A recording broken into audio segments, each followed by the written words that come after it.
Hi, my name is Chandra. Welcome to my channel where I show you everything that happens in my kitchen, which is my favorite place. This week we have some groceries that came in that I'll show you. I made my favorite sourdough chocolate cookies and you'll see some experiments that I'm trying. So let's get started. It is Monday and here's what I have going on in the kitchen tonight. I have starters. Got a buckwheat, no, rye, spelt, that one is labeled, and buckwheat. I made some English muffins and I made some bagels today, so I had those out and I refreshed them. And the buckwheat I made these with. Here's my projects corner. These is covered in plastic. These are gonna be cookies.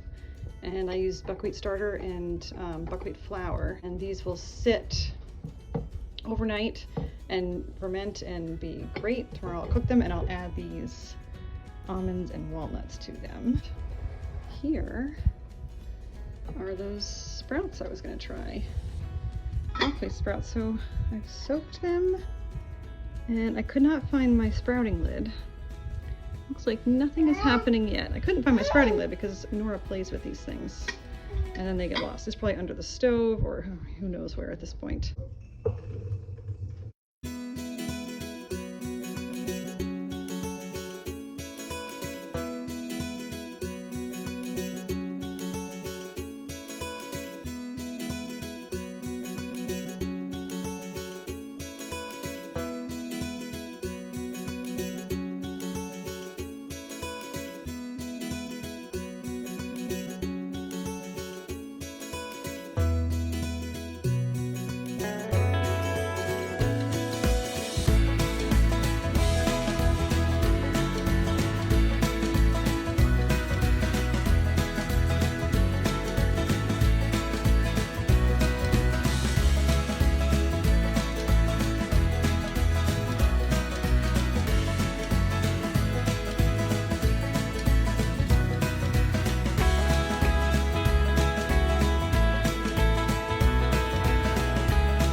These cookies are from this book. I was expecting it to be more of a completely sourdough. I have to adjust to make it completely sourdough. Like this just has sourdough starter ingredients and then you add other flours and it's not all fermented. So I let the batter sit overnight. That's not what the recipe says to do. But when I let it sit overnight, I leave out the baking soda because that will react with the starter now, which we want to do, but it will be too soon to put it in yesterday. And I leave the nuts out so that I can kind of tell when the baking soda might be all the way mixed through. That kind of gives me a clue, otherwise it's kind of hard to tell.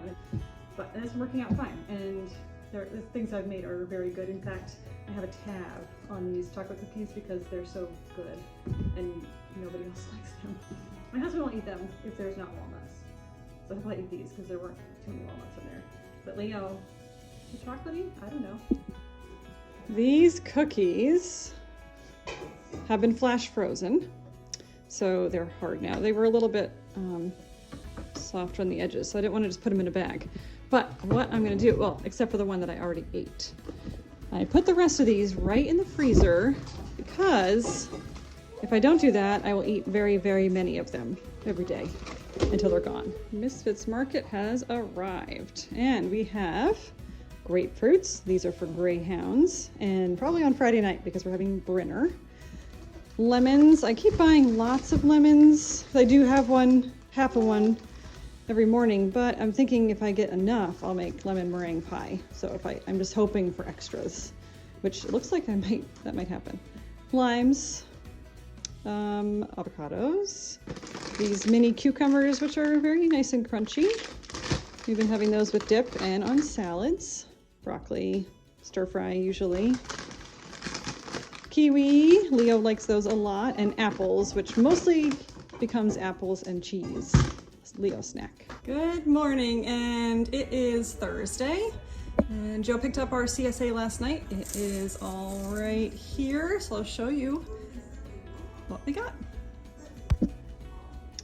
We have chard. I guess you would call this baby chard. It's pretty small. I'm not sure what I'll do with that. This is kind of a milder green, so I'll cook that kind of like I cook spinach and have it as a side for dinner. Here's those Claytonia with the little white flowers. That's a really nice lettuce green, not bitter at all. Kale, and we will use this for kale chips. Leo and I both like those. Nora has yet to really try those. Mesclun mix, so there's Claytonia in there. I don't know, lots of other random greens. That's good for salad. They had sweet potatoes this time, so I don't think they grow them. They might, but I think they get these from another farm and share them. Potatoes, onions, and these are, they're old. They're from last year, of course, so they're starting, this one, I'll use this one first. It's starting to sprout, and when they start sprouting, they start to get rotten. I guess that's just how it works, so I'll use that right away and probably take the middle out. In other news, I did sprout that broccoli blend of seeds, and it worked. There's little hairs. I'm hoping they're hairs. Sometimes it looks fuzzy like mold, but I think it's root hairs growing on those because they are sprouts.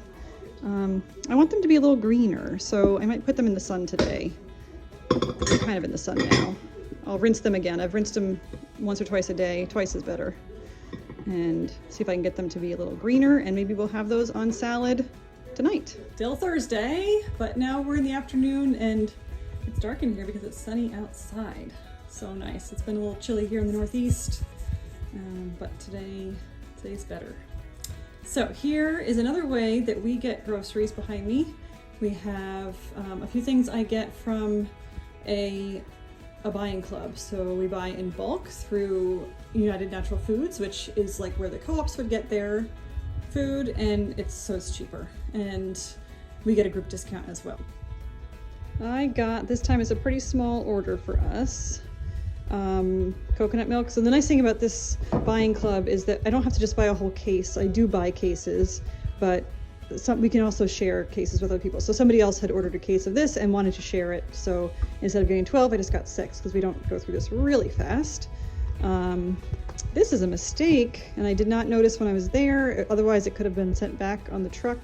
It's like a big tractor trailer that comes, and we divided up. This is spicy, so I will eat it. And I was just wanting the plain. Bengal spice.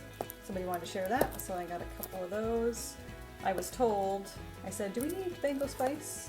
To my husband, and he said, well, we don't need 24 of them. I said, well, how about 2? He doesn't like it when I buy cases of some things. I am in my basement to be fair to Joe and show you why he worries that I'm going to bring home 24 boxes of Bengal spice. This is why he worries. These are 2 high, 3 across, and 4 deep, except for this one row.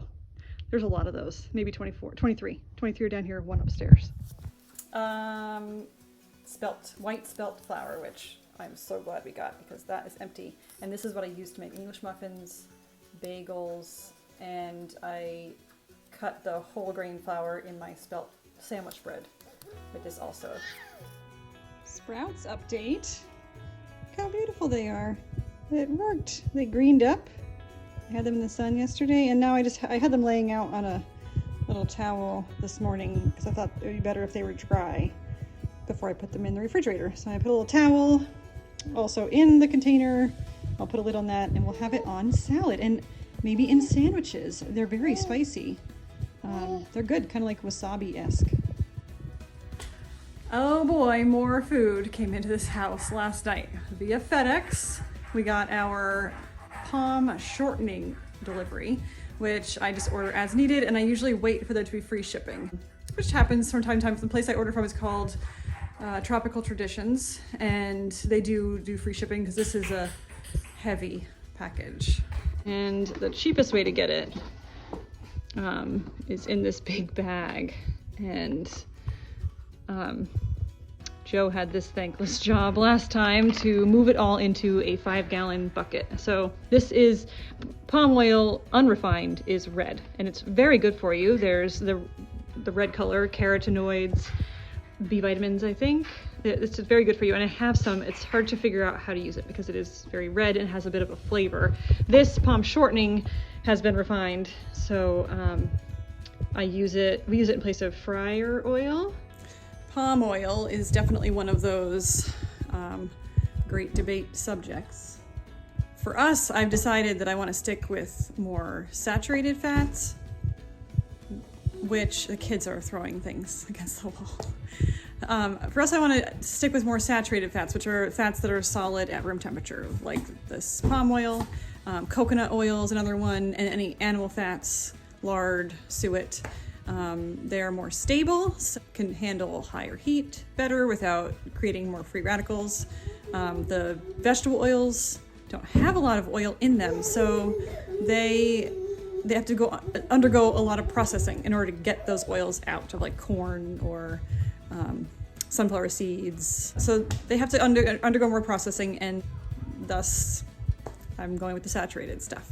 The debate with palm oil also can be that it is harvested unsustainably, and I think is part of deforestation. So I buy it from a responsible source, and it is sustainably harvested, and I can link below the company that I buy it from. I can also buy it in bulk from them. So that's, of course, cost effective. This is what I have going on today. Well, I've got my sign up for yogurt, which means there's yogurt in the oven. Do not turn on the oven, that is my sign for myself. I just have the pilot light on, and that keeps it warm enough in there, not the pilot light, the oven light, to incubate the yogurt. And that'll be done, it'll be done tonight, but I'll probably just leave it in there until tomorrow morning, get it nice and soured. There are some turkey wings that I saved from Thanksgiving. I break my turkey down and tuck the wings into a freezer bag, and now we're going to use them for soup. So we won't have this until tomorrow night, but I'll let that simmer all day today and most of the day tomorrow, so it becomes bone broth, nice and thick and gels when it's cold. I used to, when I would make turkey gels very easily, and I used to think when I made stock with it after Thanksgiving that something was wrong with it because it was gelled, and I have actually thrown that away thinking that it was bad, which that's horrible thinking about it now. It's so good for you, all that gelled turkey bone broth. So I would never do that now. Now I eat every bit of that bone broth.